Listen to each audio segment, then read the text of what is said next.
Hi friends, మంచి ఆరోగ్యకరమైన పులుసు అండి. అంటే ఆకుకూర వాడి చేసినప్పుడల్లా చెప్తూ ఉంటాను కదా, ఆరోగ్యకరమైన అని. బచ్చల కూర వాడి మెంతిగుండ పులుసు పెడతానండి. ఆ మెంతిగుండని డిస్క్రిప్షన్ బాక్స్లో పెడతాను, ఎలా చేసానో చూడండి. చాలా కమ్మగా ఉంటుంది ఈ పులుసుకి ఆ పొడి వాడుకుంటే.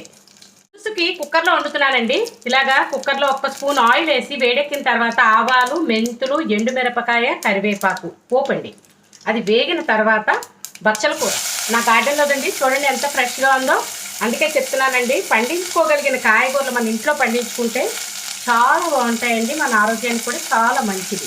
అలాగే పులుసులోకి రుచికి ఉప్పు, రంగుకి పసుపు, ఆరోగ్యానికి కూడా చాలా మంచిది కదండి. పసుపు వేసుకుంటే చాలా మంచిదండి.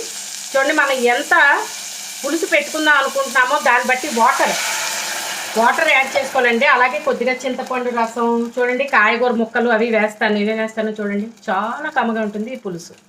పులుసులోకి ముక్కలండి బెండకాయ, ఆనపకాయ, వంకాయ అంతే వేస్తున్నానండి.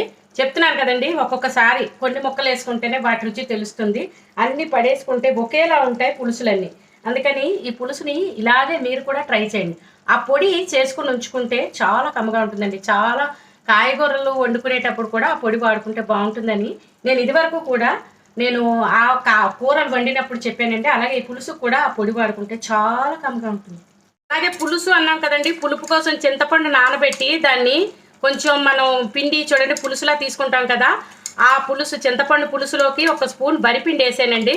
చిక్కదనానికి చిక్కదనం, అలాగే పులుసుకి మంచి కమ్మదనాన్ని ఇస్తుందండి. మెయిన్ ఈ పులుపు చెప్తున్నాను కదా, ఎప్పుడు పుల్లగా చేసుకునే పులుసులకైతే మనం జొన్నలు, సజ్జలు వాటితో కూడా తీసుకోవడానికి చాలా బాగుంటుంది. ఈ పులుసు తప్పకుండా ఇలా ట్రై చేయండి, చాలా కమ్మగా ఉంటుంది. ఇప్పుడు ఇది కూడా ఇందులో వేసేయాలండి. వేసేసి మనం 2 పూతలు రానిస్తే ఈ పులుసు రెడీ అండి. చూడండి ఎంత సులువో. బ్యాచిలర్స్ కూడా ఇలాంటి పులుసులు చేసుకుంటే చాలా బాగుంటుంది కదండి. ఆకుకూరలు వాడుకుని లైక్ అస్తమానం పప్పులే కాకుండా ఇలా పులుసు రూపంలో పలుచగా తీసుకుంటే సూపర్గా ఉంటాయి. అలాగే మనం తీసుకున్న క్వాంటిటీకి పులుపు, ఉప్పు 2 సరిపోయలేదో మనం కూత రానిచ్చేటప్పుడే చూసుకుంటే కావాలంటే యాడ్ చేసుకోవచ్చండి. అలాగే చెప్పాను కదండి పౌడర్ మెంతిగుండ, ఇది కూడా పులుసులో వేసేసి మనం కూత రానిస్తే కమ్మగా ఉంటుంది పులుసు. అంతే, మొత్తం అంతా రెడీ అయిపోయింది. అయితే మనం ఏదో వండుకుంటే దాంతో రైసు, జొన్నలు, సజ్జలు దేంతో తీసుకున్నా చాలా కమ్మగా ఉంటుంది ఈ పులుసు. అలాగే పులుసులోకి 1 పచ్చిమిరపకాయ అండి వేసుకుంటే బాగుంటుంది.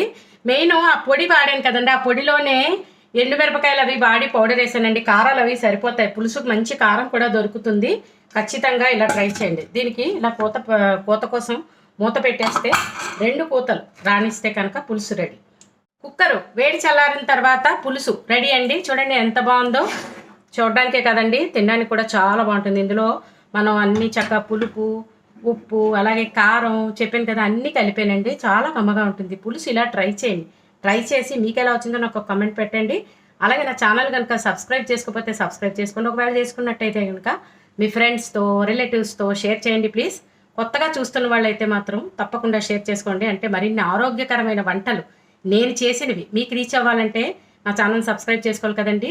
Please subscribe to my channel friends. Thanks for watching. ఆరోగ్యకరమైన కమ్మని పులుసు అండి. తప్పకుండా ట్రై చేసి ఒక కామెంట్ పెట్టండి.